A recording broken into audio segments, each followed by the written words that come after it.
Hello, welcome to another V's Cards video. My name is Veronika Čuić. I'm an independent Stampin' Up demonstrator in Australia, and in this video we're going to make 2 in 10. I'll show you the basic steps for crafting 2 different cards using various celebration items as well as other products that you might already have at home. Let's get started. For the first card, I'll be using the Wonderful World bundle. I got this bundle for free for purchasing $180 worth of product during the celebration period, and you can too. I also use the fabulous frame dies. If you like any of the products featured in this video, head over to the Stampin' Up website and choose me as your demonstrator. I would most appreciate your business. For the purpose of delivering a 2-minute video, I have pre-die cut and fussy cut as well as coloured ahead of time so that we can build the layers quickly and squeeze in 2 cards in the one video. I have sandwiched a pretty part of the designer series paper by building a frame on the front and on the back.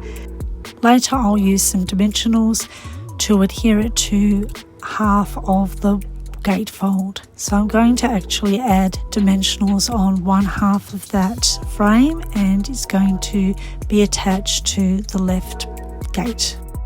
If your cardstock is rough around the edges, probably because you used a blunt cutting blade, you can save it by using fine sandpaper. Just rub it up and down against the rough edge and it should file away any loose bits and pieces that make the card look untidy. I'm adhering basic white cardstock as a mat, and then I'm going to add some more cut out designer series paper from the Wonderful World bundle.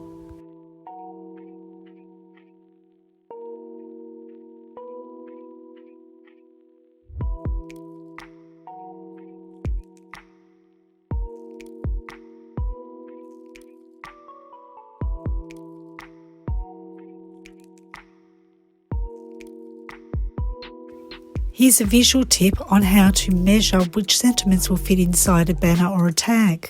After experimenting with stamping ink on card, I decided to go for heat embossing instead. You've seen me do this in previous videos, but here it is again in case you've missed it.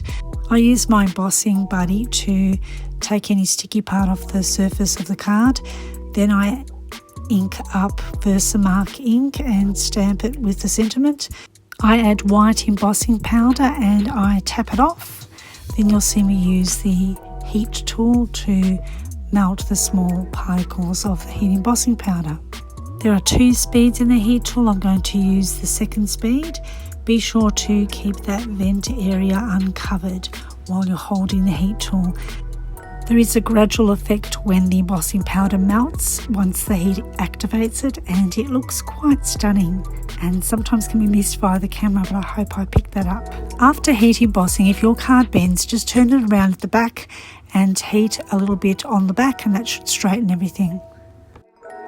I thread the gold Simply Elegant trim through the holes of the die cut banner and around the frame picture. I use 2 Stampin' dimensions at the back of that die cut banner as well.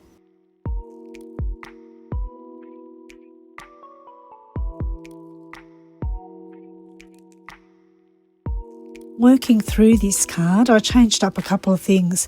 One thing is I needed to add a ribbon. I wasn't happy with that twine bow, and the other thing was I decided to fussy cut a large rose and adhere that in the middle of the framed, what I call paintwork.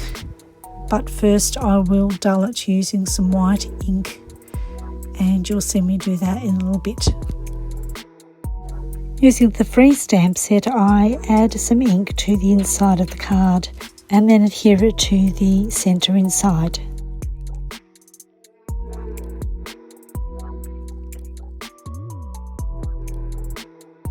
Mini glue dots are the perfect adhesive for adhering ribbon on card.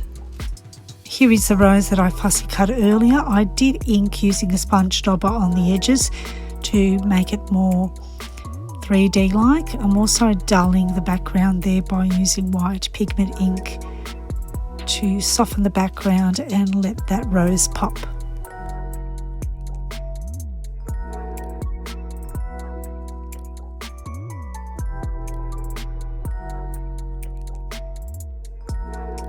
quick tip on storing red rubber stamps, make sure you keep the negative in the case as well so that at a glance you can quickly see which stamp is missing and return it back to its home.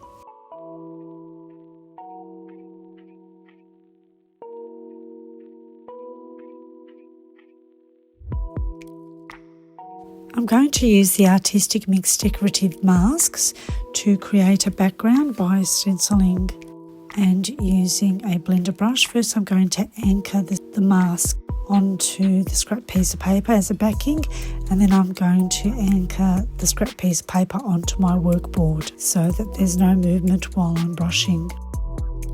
Be sure to not place any washi tape over the cardstock, because you don't want a white washi tape mark over your work. The best thing to do is to prepare cardstock that is smaller than the actual mask. I ended up making 2 similar cards and I used 2 different stencils, one for each card.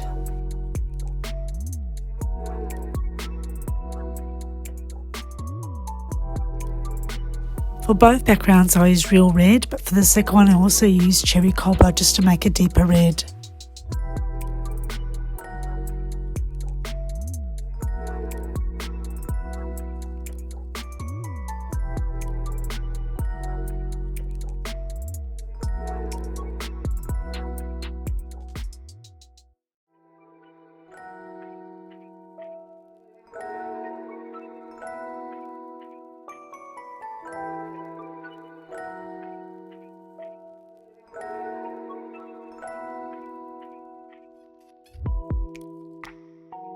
I use baby wipes to wipe away any ink on the masks.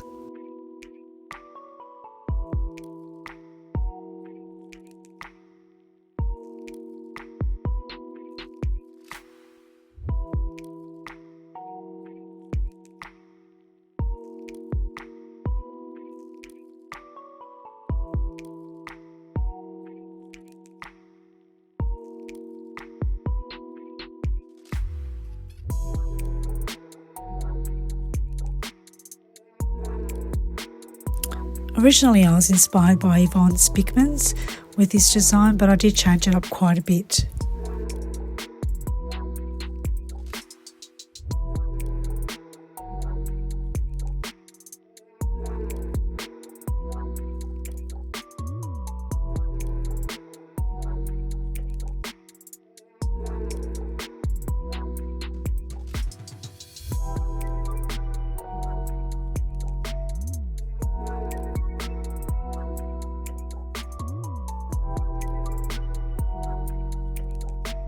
I'm having so much fun using my celebration freebies, the Hippiest Hippo stamp set and the Hippo dies. They are so fun to work with.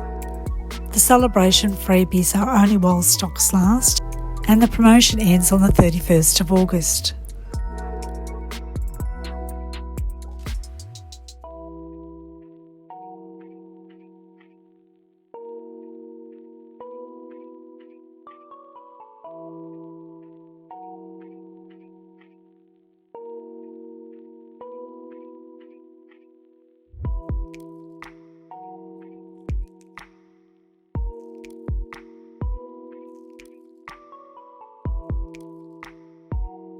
If you like this video, I invite you to like it and subscribe if you're not yet a subscriber.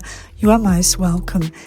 Also, please click on that bell icon and choose all so that you receive all notifications for further videos.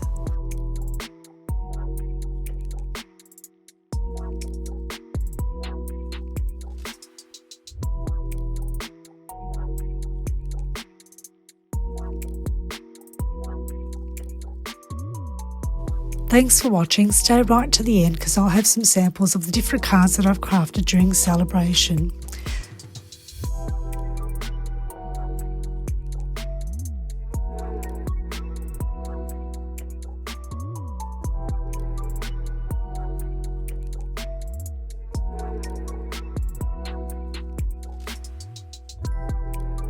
Once again, thanks for watching. Take care, happy crafting, and see you in the next video.